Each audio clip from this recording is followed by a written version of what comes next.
tirando a essência aqui. Hoje do Lex no Script. A gente vai falar meio que de fora de ordem, né? Mas primeiro com a oitava emenda americana, que é uma das principais originais, né? Até a 10, tipo, eu tava na Constituição original. A partir da 11 foi adicionado posteriormente, né? As outras.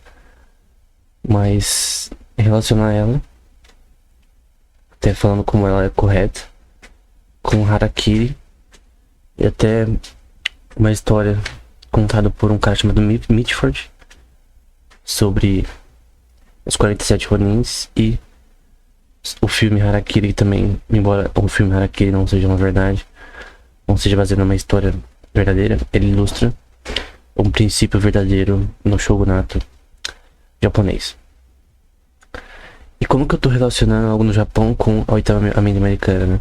A questão é que, seja a Constituição de Cícero, seja a Constituição de Esparta, seja a Constituição de qualquer país na história, os princípios que regem uma Constituição são o que é chamado de leis naturais. Obviamente tem coisa da cultura, em relação à religião, em relação a costumes, porém no geral, os princípios de uma Constituição eles devem ser gerais, ao ponto de que é até aplicável a outras nações. Tanto que a própria americana foi usada pelo Brasil, foi usada por vários países como base para a Constituição deles, né? Embora alguns aumentaram demais. E essa emenda 8, ela diz assim: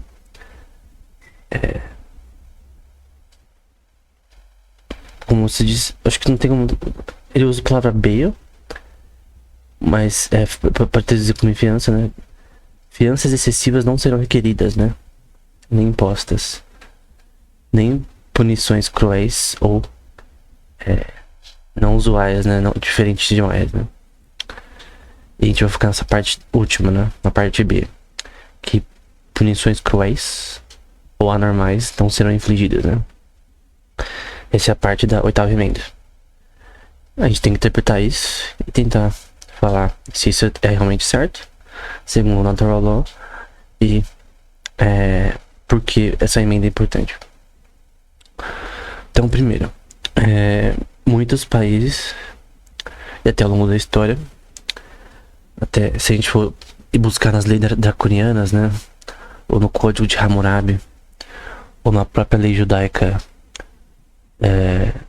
no Antigo Testamento, a gente vai ver que em certos casos os crimes que alguém poderia cometer era punido com a pena capital.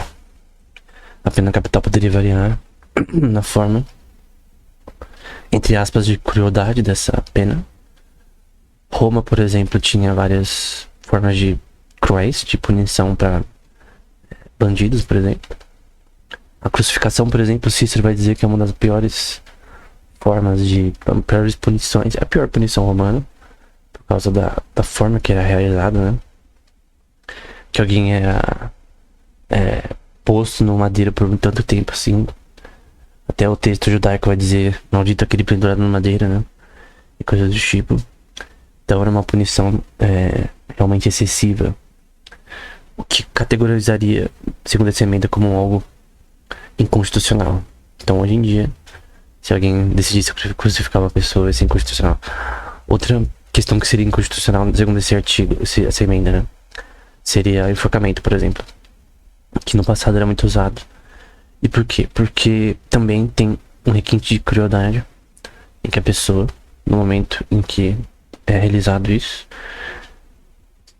tipo, vai doer, não vai ser rápido. Vai ter um tempo aí em que a pessoa vai ficar sem ar aí, e com certeza deve ser algo terrível. Então também seria inconstitucional. Eu lembro que na época de Robespierre, né, na infame Revolução Francesa, que na minha opinião foi só um genocídio, né, mas tipo, não tinha nada de liberdade ali, não tinha nada de fraternidade. Se você achava, eu achava, por exemplo, eu via, por exemplo, o filme do Les Miserables, mostrava muito das músicas, né, era o cara do Wolverine que fazia, e eu achava muito bom, cara, tipo, cantava música Como é mesmo? Aquela música principal. Aquela música principal que é a música tema, que eu acho que tá parecendo ter, né? Tipo, até eu acho bonita a música, né? Mas se você for ver a história, até depois que a revolução foi feita, o que foi feito com as pessoas inocentes com relação à monarquia, até porque a monarquia não fez algo tão digno assim do que eles fizeram, né? E o uso da guilhotina, por exemplo, era uma forma de punição rápida, entre aspas, assim, dolor, né? Porém, era usada de uma forma brutal ao ponto de ser, do ponto de vista da lei natural, algo extremamente injusto, né? Então eu creio que tudo que aconteceu depois da Revolução Francesa foi contrário às leis naturais, né? Nenhum tipo de governo revolucionário poderia fazer o que fez e sair impune. Então, o que o Robespierre fez foi algo brutal, assim como o que outros fizeram, né? Lavoisier, por exemplo, que não tinha nada a ver com as coisas relacionadas ao governo. Ele era um aristocrata, né? Mas era um cara importante na química, né? Ele que descobriu essa lei, primeiro, né? A conservação de massa, né? E também poderia se relacionar também com a conservação de energia. E a primeira lei da termodinâmica, né? Que nada se cria, tudo se transforma. E ele, na Revolução Francesa, foi decapitado, né? Então, eu creio que segundo essa emenda, oitava, tais punições seriam cruéis demais. Porém, mesmo assim, os Estados Unidos e alguns estados, porque os Estados Unidos tem essa questão que até tá na emenda 9 e 10. A 10, principalmente, diz que o poder que não é delegado aos Estados Unidos, aos Estados Unidos, né, pela Constituição, nem proibido aos estados, são reservados aos estados, respectivamente, às pessoas. O que significa? O que não está escrito na Constituição, cada estado, Nova Jersey, Washington, pode criar suas próprias leis. Porque os estados, eles têm meio que uma semi-soberania, né? Tipo, cada estado tem as suas leis com relação a sua própria legislação, que é muito diferente de estado para estado. Então, tem crimes que num estado vai ser mais brando do que em outro, porque a legislação, as pessoas que foram eleitas lá é diferente. Então, eu não vou dizer que são mini países, porque tem uma força do governo como um todo, mas os estados têm uma legislação que é até mais forte do que no Brasil, né? Tipo, vão ter leis diferentes para algumas coisas em estados brasileiros, porém não é com tanta soberania quanto nos Estados Unidos. Tipo, um estado bane o aborto, o outro aprova, enfim. Isso é constitucional, na minha opinião é inconstitucional, mas aí já é a emenda 5 e 14, né? Na minha opinião, um aborto é inconstitucional, não deveria ser permitido em nenhum estado, né? Mas enfim, por isso que a gente tá fazendo aqui a interpretação constitucional, né? O 9 vai dizer que a enumeração da Constituição e certos direitos não serão negados, né, por outros. Então, é a questão da lógica, da consistência lógica da Constituição, né? Você vê na brasileira que várias coisas são retiradas e adicionadas ao longo do tempo, com frequência, né? Aqui, na americana, a única que foi realmente retirada totalmente foi a sobre a importação também de bebidas alcoólicas, né? Em 1917, na emenda 18, que foi posteriormente abolida. Uma emenda burra, né? A emenda mais boa que teve foi essa daí, que criou a época de Al Capone, a máfia italiana e coisas do tipo, né? Da Prohibition era, né? Porque se você proíbe bebidas alcoólicas, as pessoas vão continuar bebendo. Pessoas de bem também, enfim. Mas então, o princípio da oitava emenda não vale em todos os estados, mas muitos estados eles interpretam de uma forma diferente. Então, Então, como eu disse, Nova Jersey, por exemplo, não permite. Permitia antes, não permite mais a pena capital. Outros estados talvez permitam. Então, tem uma diferença de estado para estado americano. Eu creio que. Eu creio que tem sim alguns tipos de crimes que poderiam ser vistos como passíveis da pena capital. Então isso até que é óbvio. Eu não preciso nem dizer quais que são, né? Em que um indivíduo tira a vida de várias pessoas, tipo, dezenas, até uma centena, como aconteceu já no Brasil, e o cara não pega perpétua, né? Porque no Brasil, na Constituição, a perpétua não é aceitável, né? O que é um problema. Porque a melhor forma de investir em segurança no Brasil é você investir nos cárceres, né? Na própria instituição das prisões, com mais força, mas enfim. A questão é, mesmo onde tem pena capital, não é possível que essa pena ela seja excessiva e cruel. Aí você pode falar, mas a cadeira elétrica é cruel. Na minha opinião é. Na minha opinião, se há uma crueldade nela, se é uma dor que faz ela ser contínua na pessoa, principalmente com essa questão do choque elétrico, fica na pessoa por bastante tempo, até que aconteça o óbito em si, né? No caso seria inconstitucional. Na minha opinião, né? Então eu creio, você pode discordar, que é um tipo de punição cruel. Talvez teriam outras formas em que a pena capital não seria tão cruel quanto essa, como da forma que é. Porque essa emenda, ela realmente quer fazer que a pena capital não seja tão cruel quanto poderia ser, né? Por mais que o crime seja justo, né?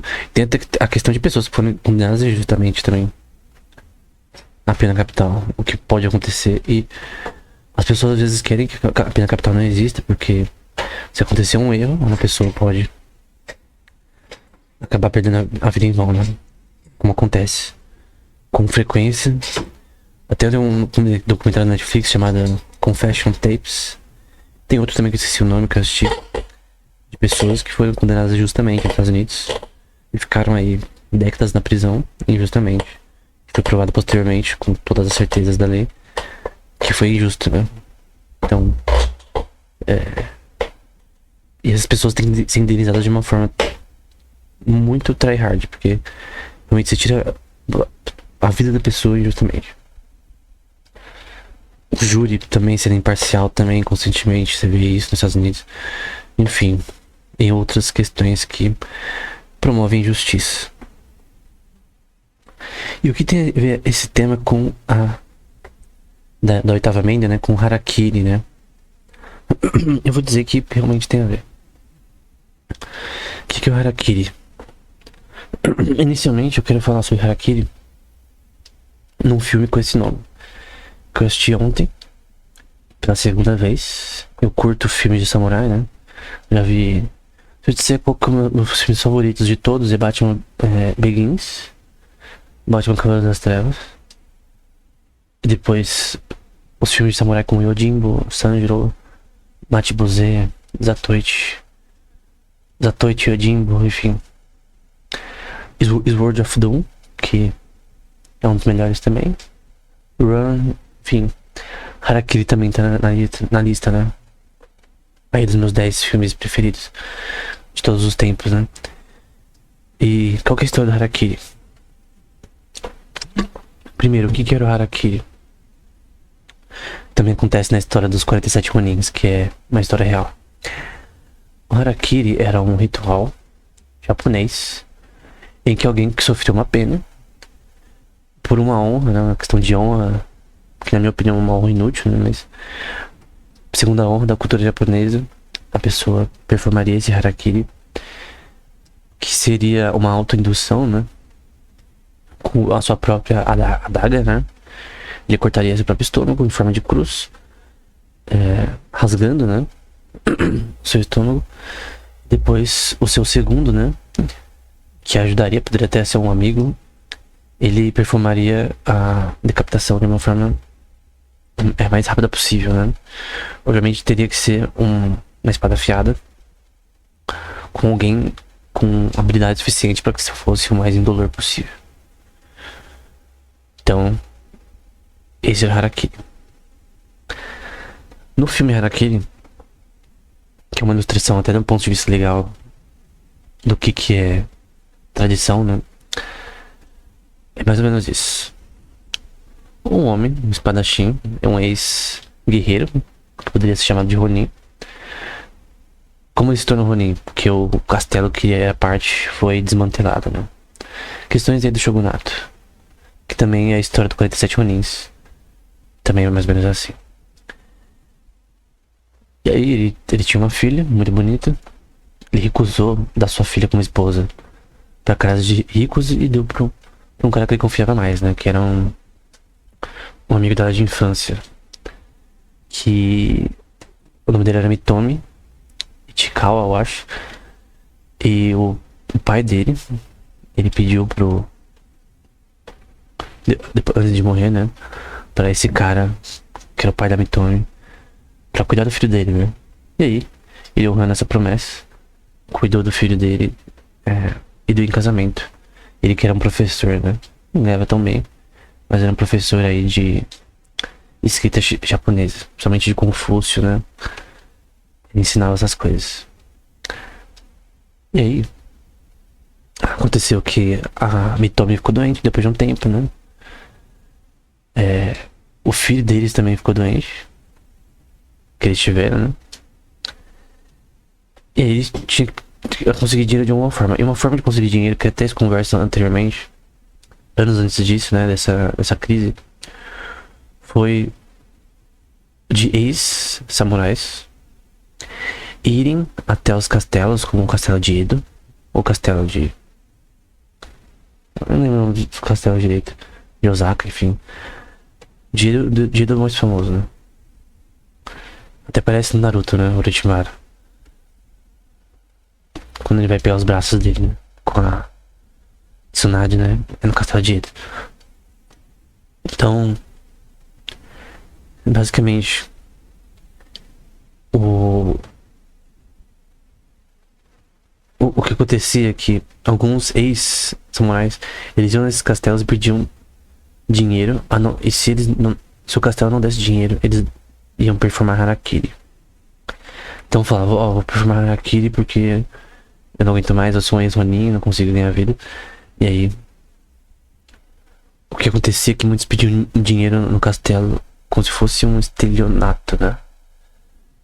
Eles faziam isso só pra ter dinheiro, né? Eles não queriam performar Harakiri de verdade. Tendo isso em mente, no momento de extrema necessidade, né? Pra conseguir aquele dinheiro necessário pra ajudar seu filho e sua esposa, né? Que estavam muito doentes, né? O Mitomi vai e tenta fazer isso no castelo. Eu creio que é o Dieto. E aí ele fala, eu quero fazer Harakiri. Só que parece que ele deu a entender que ele ia receber o dinheiro e ir embora. Que eles não iam permitir que ele fosse performar Harakiri. Ele ia meio que fazer um estelionato nesses caras, mas ele tava numa situação de extrema calamidade, né? Aí os caras meio que não queriam dar o dinheiro pra ele, que eles pensavam que se eles dessem o dinheiro pra esse cara, pro Mitomi, né, que ia ajudar pra ajudar sua esposa, eles iam permitir que um monte de ex-samurai fosse fazer a mesma coisa, ficar pedindo dinheiro que nem pombos na frente do portão do castelo. Então, eu creio que justamente eles falam, não, esse cara vai fazer o Harakiri. Porém, quando o Mitomi soube que ele não ia receber dinheiro, ele ia ter que performar o Harakiri, ele falou, beleza, então deu certo o meu plano, né? Eu não vou conseguir dinheiro pra minha família. Então, quando ele viu as vestes brancas que eram usadas para Harakiri, ele ficou com medo, né? Ficou tipo, não, mas não é isso que combinaram comigo. E aí, ele viu, depois de um tempinho, que ele ia ter que performar o Harakiri de todo jeito. Só que ele falou: mestre, eu vou performar o Harakiri, mas me dê 2 dias. Por quê? Porque o objetivo ali dele era salvar a família dele, né? Então ele queria pelo menos 2 dias pra ele dar um jeito de vender a espada dele de bambu, uma coisa assim. Dar um jeito de conseguir dinheiro pra família dele pra depois performar o Harakiri, conforme as regras do castelo. Até porque no Shogunato era senhores feudais, né? Então eles decidiam o que eles faziam. Embora não era totalmente livre pra fazer o que quiser, né? E aí, meio que eles não permitiram. E não tem uma justificativa pra eles não permitirem. Por 2 dias, a palavra do cara ali de que ele voltaria. Eles nem perguntaram a razão do porquê ele queria, por 2 dias, resolver um problema que tinha que ser resolvido na hora. Até porque o Mitomi falou que ia voltar na mesma noite pra casa, com ajuda ou sem ajuda. Porém, não conseguiu, né? Por causa que ele teve que performar hack no mesmo dia, algumas horas depois. E aí, ele é meio que obrigado, né? Ele vê que é obrigado, ele tentou fugir, que tinha que ajudar a família dele de todo jeito. Eles estavam esperando ele. Essa espera foi grande, né? Eles esperaram um tempo pra alguém que ia voltar na mesma noite. E no fim, o Mitomi viu que não tinha como fugir. E aí, chegou na área de cerimônia, o cara trouxe todos os caras pro castelo. E aí, na hora de performar, o Mitomi tentou pela última vez falar que ele tinha que ter mais 2 dias de adiação, de adiamento desse Harakiri, para que ele pudesse ajudar a família dele, o que não foi permitido. Outro problema que é levantado depois no filme é do problema que vai chegar na 8ª emenda americana, que eu quero discutir, que no caso vai ser uma punição, não no conceito da Constituição americana apenas, mas do que é chamado de natural law, que tem penas capitais que são cruéis demais, como eram feitas com cristãos também. Penas capitais como, por exemplo, julgar eles aos leões, na época de Nero, na época de Marcos Aurélio também. Eu por exemplo, eu abomino Marcos Aurélio por causa que ele fez isso também. Um cara cheio de virtude, né? Mas com os cristãos ele não teve nenhuma virtude, né? Então, qualquer citação a Marcos Aurélio eu abomino. Então, foram queimados também vivos. Às vezes, tem no livro dos mártires casos, né, de torturas na frente da família, enfim, com grávidas, que segundo a lei natural são cruéis demais, até pelo, entre aspas, crime. E com cristãos isso era feito muito pior do que no caso do Harakiri aqui, né? Infinitamente pior. Até pior do que qualquer outro tipo de punição na história ao longo dos séculos, né? Por 3 séculos foi assim. 2 séculos e meio, mais ou menos, né? Jesus morreu em 33 até 37, mais ou menos, então a perseguição começou mais ou menos em 50, né, depois de Cristo. Se intensificou depois de 70, né? Mas a questão é que o Mitomi, até o pai o genro dele, né, vai ficar bravo, né, porque ele deu pro Mitomi uma espada pra vender, talvez, que era de bambu. E o Harakiri, segundo a tradição, tinha que ser performado com a sua própria espada do samurai, né, por questão de honra. Só que o cara tinha uma espada de bambu, as duas, né? Tanto o que seria, entre aspas, a katana e a nodate também. E, cara, performar o Harakiri com bambu é impossível, cara. Na hora que ele foi performar, ele ficou tentando e não conseguia, porque não é uma coisa que é mais doloroso, né? Ele nem conseguiu performar direito. Tanto que ele teve que morder a língua, que ele não conseguia performar corretamente. Então, outro erro desse castelo, desse senhor feudal, foi de não dar uma espada própria para que fosse performada. Com uma de bambu é muito cruel, né? Tanto que ele nem conseguiu fazer o que ele queria. E o cara que era o segundo dele, que tinha que decapitar ele posteriormente, ele usou uma espada de bambu também para fazer, entre aspas, a decapitação, né? Só que, obviamente, não fez certo, né? Porque não tem como fazer isso com uma espada de bambu. Então, tanto a adaga usada, que ele teve que ficar batendo na barriga de forma extremamente dolorosa, quanto a espada de bambu que foi usada pelo segundo dele, foram cruéis demais e poderia ter sido emprestada outra espada. Porque importa a tradição. Harakiri, esse filme é sobre como tradições são inúteis. Tradições, na verdade, elas às vezes violam os princípios pelos quais elas foram criadas. Uma coisa que Jesus, por exemplo, fala sobre os fariseus, por exemplo. Sobre como as tradições deles violavam a palavra de Deus. E o Harakiri não é diferente no contexto japonês, né? Em que as tradições violavam as leis naturais. Que qualquer pessoa de bom senso entenderia de que performar Harakiri com uma espada de bambu é impossível.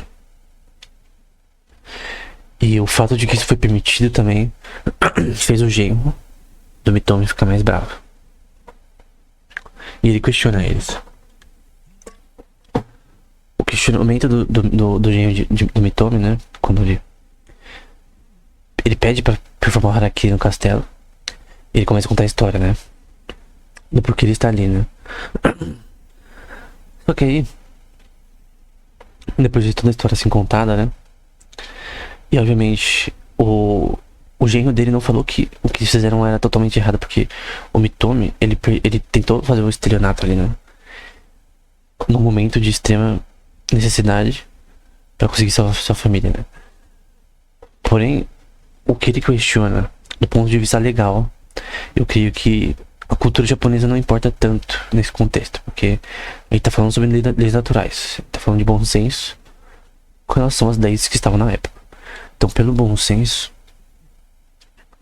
primeiro, ele deveria ser permitido de sair, pelo menos se perguntado, né, por que ele queria adiar por 2 dias o Harakiri. Poderia ter se tiver uma pessoa junto com ele para que não fugisse. Porque, segundo o Lorde do Castelo, ele achava que ele não poderia dizer que queria performar o Harakiri e todos os preparamentos serem feitos ele não performar. Embora o que ele queria era o dinheiro, né?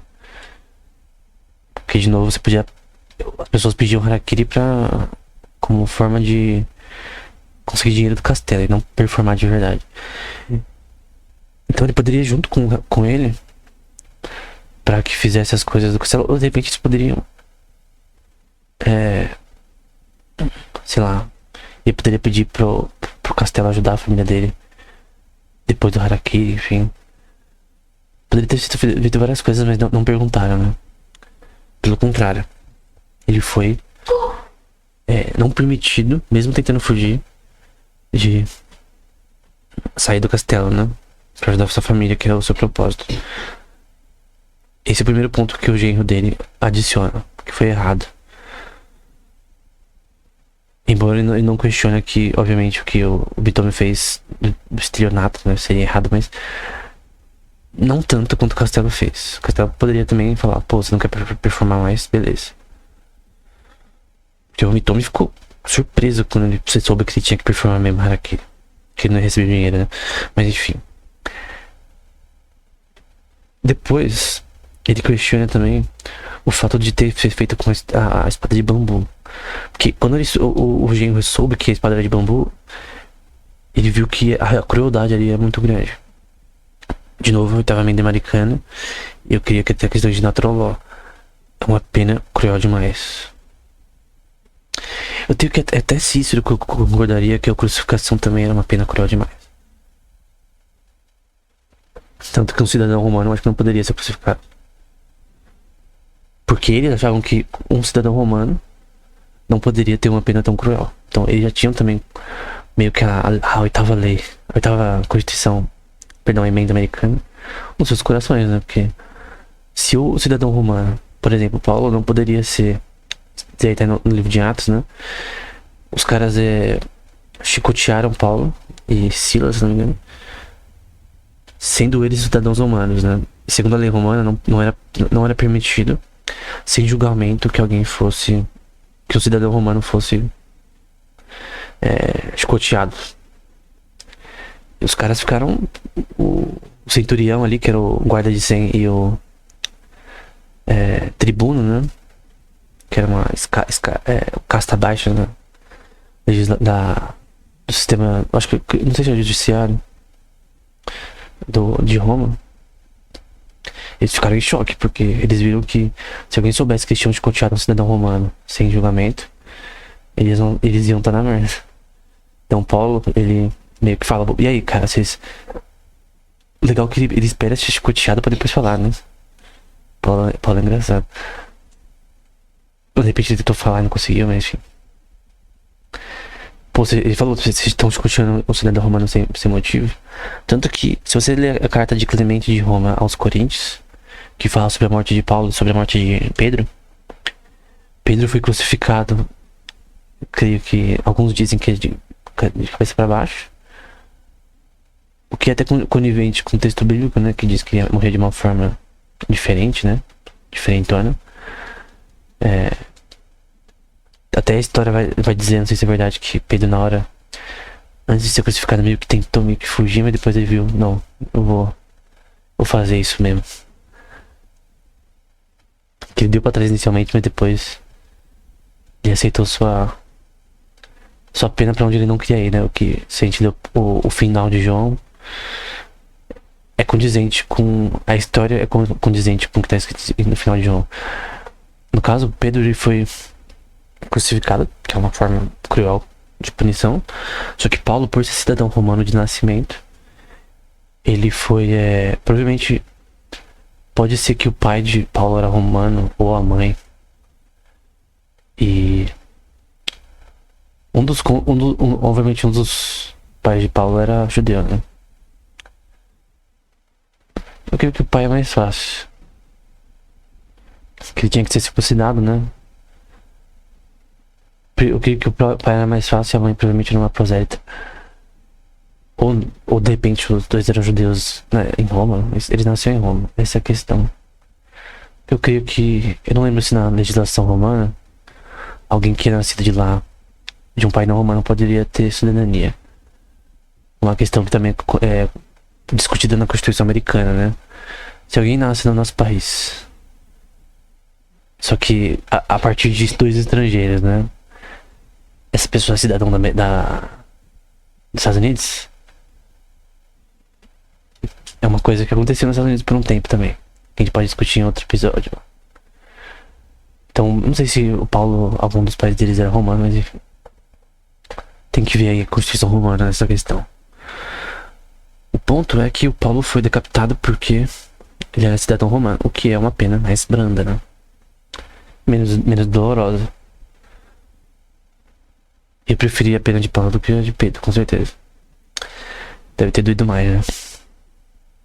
Se eu pudesse escolher, né? Ambas são ruins. Porém, um ponto aqui é que mesmo na época de Roma, você via a questão de que punições severas demais para um cidadão romano seria injusto. Seria cruel demais. E aí, o genro do Mitome, né? Voltando à história do filme, ele questiona essas coisas. Que foi muito cruel ele ter usado uma espada de bambu. E os caras, quando eles trouxeram o Mitome lá, já de base, né? Pra família dele, quando ele soube disso, ele ficou perplexo, né? Depois mostra a filha dele chorando sobre o Mitome e tal. E aí, tanto o neto dele quanto a filha passam, né, pra eternidade, né? E aí o que aconteceu? Ele ficou bravo, né? E aí ele decidiu humilhar o castelo que fez isso. que segundo ele, e também, eu também acredito, que fez questões legais na forma de harakiri. Mesmo que o harakiri teria que ser feito, ele fez questões ali que eram legais pelo bom senso. Porque não importa a lei, o bom senso ele supera a lei em todos os quesitos. E aí, ele humilha o castelo. Primeiro que ele luta contra os 3 principais, os mais fortes ali do castelo, e não os elimina. Ele faz algo pior, que ele tira o coque na cabeça, pra encher o avatar, tipo aquele coque do Zuko. Ele tira o coque na cabeça deles depois de derrotar eles no duelo. Eles derrotam esses mestres no duelo. Até o cara que foi o segundo no Mitome, ele é o duelo mais longo, né? Que é uma das maiores cenas aí da história do cinema samurai, né? E também uma das maiores séries do Akira Kurosawa, né? Que fez o filme. Diretor, né? Muito famoso. E ele ganha desses caras que eram de alto nível. O que, politicamente, do ponto de vista de poder político, era terrível pra casa daquele castelo, né? Porque eles foram humilhados por um Zé Ninguém. Por alguém que era um Ronin, desconhecido, e humilhado de uma forma terrível, ao ponto de tirar o coque dele, né? Ele joga os coques na frente do cara, do Lorde do Castelo, do Daimyo, né? O cara fica perplexo. Isso não poderia ser sabido por ninguém. Só que pior, algo mais humilhante ainda, ele sozinho, com a sua espada, que até sem corte, que ele tinha guardado desde sempre e que não tinha vendido. Ele se arrepende depois de não ter vendido pra comprar coisas pra filha dele e tal. E é tipo no final de Sword of Doom. Os caras começam a atacar ele. Aí eu recomendo que você veja tanto no YouTube ou veja o filme inteiro. Vê o final desse filme do Harakiri. Põe no YouTube, Harakiri final. E cara, é da hora. É tipo Sword of Doom. O cara sai atacando todo mundo. E o cara é tão... Isso é justificável, né? O cara era tão bom que simplesmente o cara sai atacando todo mundo e ninguém conseguia atacar ele. Tanto que eles só venceram quando vieram um cara com arma, né? Arma de fogo. Que foi usada na guerra de Sekigahara. Enfim. Os portugueses que deram aí pros japoneses a arma de fogo, né? Espanhóis talvez também. Mas o que aconteceu é que o cara começou a atacar todo mundo. E ele, se não me engano, eliminou 8 e feriu um monte. Só que porque isso era... Porque você vê aquilo lá, o cara só tá louco. Só que na verdade, ele humilhou o castelo. Porque depois do filme acabar, o Lorde do Castelo, ele fica mais bravo ainda. Porque ninguém poderia saber que um Zé Ninguém, mesmo que se não fosse um Zé Ninguém, que um Zé Ninguém conseguiu, Zé Ninguém entre aspas, né? Porque ele não era de nenhum Daimyo, né, na época. Que alguém sem Daimyo conseguiu sozinho, não só ele derrotar os principais guerreiros do castelo de forma brutal. Não só eliminou, ele conseguiu humilhar eles, tirando o coque deles. Eles estavam vivos ainda. E todos meio que pediram, falavam que estavam doentes pra esperar que o cabelo deles crescesse, pra que a vergonha não chegasse a eles. É que nem na época judaica, na Bíblia, né? De uma época que um tal rei aí, creio que da Síria, que cortou pela metade as barbas dos judeus, né? Dos guerreiros judeus. O que era algo humilhante, né? Tanto já cortar sua barba naquela época era humilhante. Um homem sem barba, né? Mas pior era com metade só, né? Era humilhante. Aqui é a mesma coisa, só que no contexto da cultura japonesa, né? Então, além de humilhar ele, humilhou. Tipo, um contra uns 40. Ele humilhou geral. de uma forma muito tryhard, muito mesmo. E essa humilhação não poderia ser dita por ninguém. Esse filme mostra. Eu creio que o ponto principal com relação à oitava emenda, até do ponto de vista da lei natural, que ela... Então, segundo a lei natural, em resumo, né? Penas capitais cruéis demais é algo injusto, por mais que não importa o crime. Tinha um exemplo de uma pena capital, não sei se era em Roma ou na Grécia, que colocavam o criminoso, né, o acusado, num cesto com um primata, com um cachorro e outro animal lá. Eu com certeza não gostaria de ficar numa situação dessa, né? Os caras põem os animais dentro de cesto com você e no mar, jogando no mar. E um cesto fechado. Então você sem ar ali é bem assim cruel. Então, do meu ponto de vista, pela razão humana, esse tipo de crueldade ele não funciona na prática, né? Ele não cumpre o papel de uma pena capital, na minha opinião, que é o propósito da emenda oitava, né? Não só com pena capital, mas também para punições como um todo, né? Que as punições não devem ser de nenhuma forma anormais, né? Porque isso é importante, porque às vezes estados poderiam fazer legislações com penas que seriam cruéis, somente no século XVIII.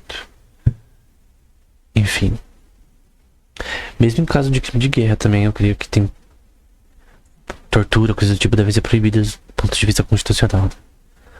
Então, no geral, o harakiri, ele critica as tradições japonesas e critica a questão relacionada a punições severas demais, somente no contexto do harakiri. E alguém usar uma espada de bambu só porque era a única espada que ele tinha, que era realmente cruel demais, até para um ritual que já era cruel demais, na minha opinião. Como todo harakiri já era cruel, mesmo que não fosse da forma que eu falei. Pra terminar, essa imagem no fundo é sobre os 47 Ronin, né? Eu tava pensando em fazer um episódio separado, mas eu só vou citar aqui como se fosse uma emenda, né? Como se fosse uma edição aqui. Então, a história dos 47 Ronin foi feita em filme, tanto no antigo quanto no recente com Keanu Reeves. Eu vi recentemente esse filme, mas também tem a história verdadeira, que foi contada por Mitch Ford, que era um gringo que coletou histórias japonesas. Essa é muito conhecida, tanto que o túmulo dos 47 Ronins estão lá até hoje no Japão, você pode visitar e tal. O que aconteceu? Porque também tem a ver com harakiri. Então, vamos deixar de lado o que a gente fez anteriormente. A gente vai falar de harakiri ainda, mas é uma história real. E é real porque até os túmulos estão até hoje no Japão. Então, o que aconteceu? Dois lords, né? Dois daimyos. Eles foram chamados para fazer uma cerimônia no castelo de Edo, no contexto do shogunato. O shogun era tipo o rei, e tinha os daimyos, que eram senhores feudais, que eram servos do rei. Era tipo um feudalismo japonês. Pensa no One Piece em um ano, né? Mais ou menos aquele estilo, né? Mas com vários daimyos em vez de só um. E o que aconteceu? Um cara chamado Kira, né? Pra quem já assistiu Death Note, até um nome interessante, né? Pra um vilão na vida real ou no filme, né? Um cara chamado Kira, ele começou a zombar de outro Lord Daimyo, que era chamado de Asuna, né? Tanto zombar da pessoa dele, de onde ele vinha, que ele não sabia os costumes de ele, coisa do tipo. E continuamente, ao longo dos dias da cerimônia, Ele continuamente ficava zombando dele e humilhando ele. E até tinha um cara chamado Kaimei, que também tava bravo com isso. Mas ele segurou ali por um tempo, as suas rédeas, né? Pra não fazer nada, né? Que o cara irritou ele de uma forma que feriu a honra dele, né? Que é uma coisa muito comum no Japão. De ferir a honra dele continuamente, né? Sem nenhuma pena, né? E aí tava desonrando ele toda hora.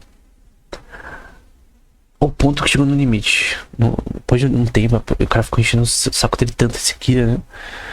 Falando mal dele, até zombando dele, dando risadas de forma sarcástica, irônica, de forma satírica, né? Até que o Asano, ele não aguentou mais. Ele que parecia ser conhecido por uma pessoa virtuosa, e eu vou dar exemplos do porquê ele era virtuoso, provavelmente. Aconteceu que ele ficou tão bravo, uma hora, quando ele chamou, ele falou que ele não sabia nem pôr as meias. No sentido do povo de Edo, né? Como se ele fosse um caipira. Aí ele ficou bravo mesmo e passou pra cima do Kira, dentro do castelo de Edo, onde estava o Shogun, e dentro de uma cerimônia que era muito importante. E lá não poderia ninguém cercar as armas, por sinal. E o Kira não se defendeu. Se o Kira se defendesse, seria um duelo. Ele não se defendeu, então foi visto como um ataque a uma pessoa indefesa, que não tirou sua espada. Só que ele somente feriu o rosto. Só que ele não deu só o primeiro golpe. Ele já ia estar na merda por dar o primeiro golpe, mas ele deu o primeiro golpe e tentou continuar. Tentou dar um segundo, mas parece que o chapéu do Kira não permitiu que ele acertasse a cabeça dele. Então, obviamente eu não vou justificar o Asano, né? Porque, obviamente, o Kira só falou palavras diante dele, né? Porém, a pena pro Asano foi muito forte. Porque por ter levantado a sua espada dentro da presença do Shogun, numa cerimônia importante no castelo de Edo, onde não era permitido, mesmo que ele dissesse que o Kira falou um monte de merda pra ele, o Asano foi condenado a performar Harakiri pelo Shogun. Então o Shogun ordenou ele não deveria ter atacado o Kira. Até se você pensar, pô, as ações dele ferraram toda o clã dele, né? Que o Lorde, ele tinha seus servos, centenas de servos, sua família, né? E todo mundo ficou na merda, né? Inclusive os seus servos, que eram os samurais dele, os 47 samurais chamados Ronins, né? Tinha mais, mas depois ficou só 47. E ele foi obrigado a performar Harakiri por ter tentado, né? Ele nem conseguiu ferir o Kira de forma terrível, né? E por várias razões ele provavelmente era um cara virtuoso, esse tal de Asano. Os 47 Ronins, né? Que eram samurais e agora eram Ronins.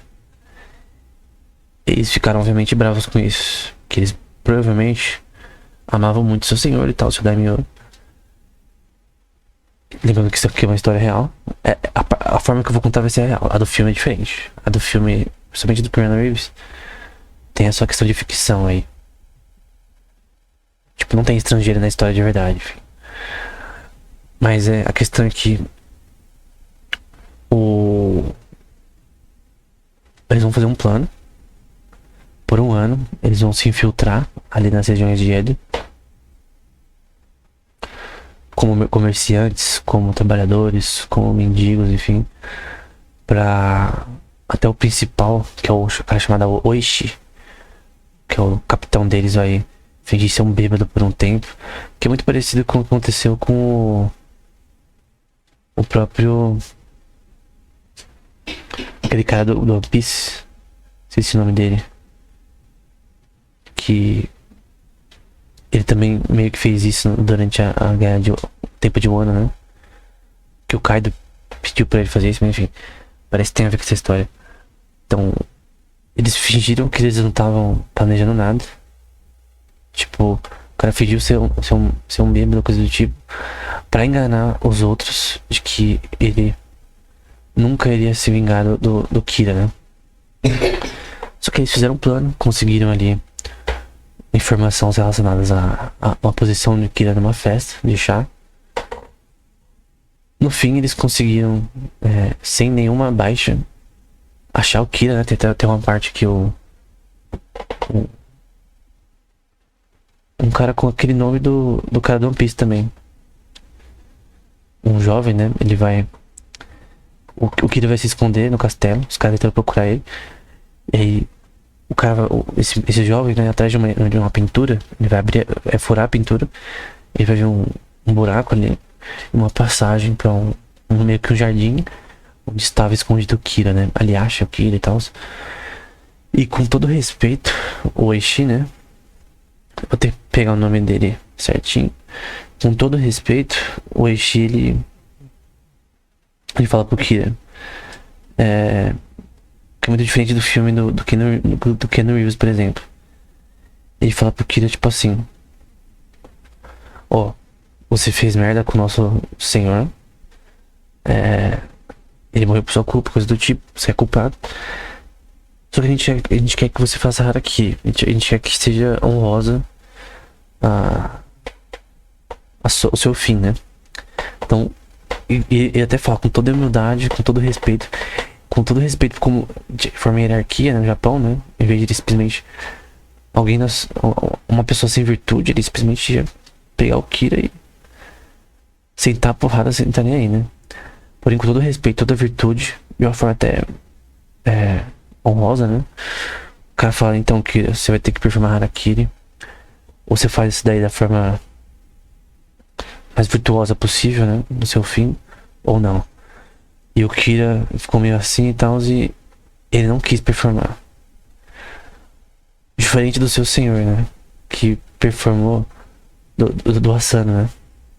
O Asano performou mesmo sendo injustiçado da forma mais assim...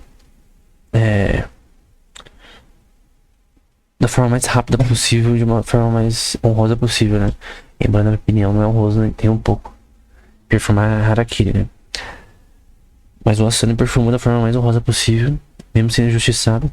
E o Kira, mesmo sendo culpado do que ele fez, ele provavelmente tinha a intenção de fazer alguma coisa contra o Asano, né?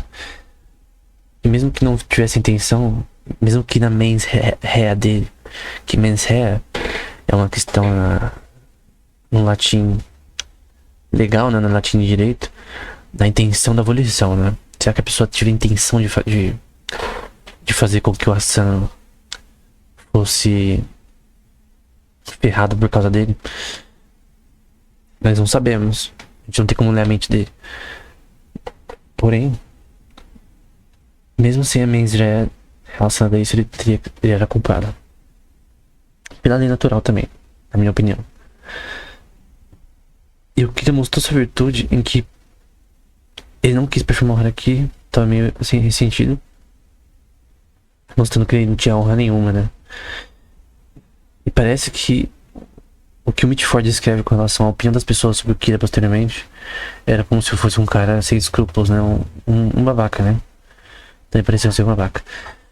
Por que o Asano ele parece ser virtuoso? Tanto os homens deles foram virtuosos até na eliminação do Kira. E eles foram virtuosos também porque eles também performaram harakiri. Nessa imagem, por exemplo, talvez aqui seja o Kira e aqui sejam os Ronins, né? Porém, eu creio que essa imagem não estabelece muito o que o Mitford diz, né? O Kira, ele tava numa posição meio de humilhação aqui, né? Mas o que acontece é que os Ronins, eles já sabiam que eles iam performar harakiri, provavelmente.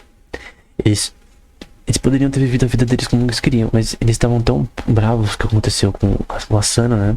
O daimyo deles, que eles preferiam morrer do que deixar permanecer a injustiça. Agora a questão é, você acha, do ponto de vista lógico, 47 pessoas que demonstraram virtude nas suas práticas, até no fim das suas vidas, né? Iriam morrer por um Lorde e por um Daimyo que fosse um babaca. Até parece que ele era confuciano, né? Um seguidor de Confúcio, enfim. Então, eu creio que pela própria forma que os Ronins se performaram, né?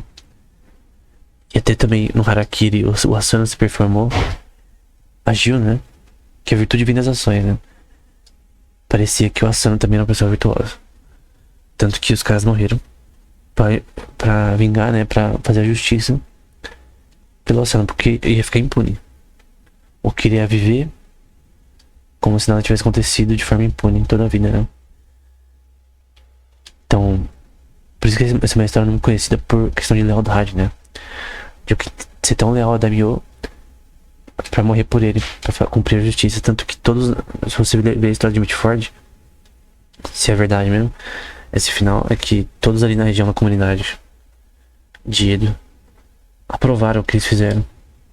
Por mais que o Shogun, infelizmente, fez eles performarem Harakiri porque eles agiram contra um Daimyo sem autorização, né? E se você... Até eu entendo, porque se você permitisse que todo mundo fizesse isso, ia ser um caos, né? Então... Eu creio que... Obviamente as leis do Japão na época eram meio esquisitas, né? Então, mas do ponto de vista da lei natural, eu não acho que... Eu acho que o que eles fizeram foi justo. E a culpa no fim foi do Kira. Kira que fez...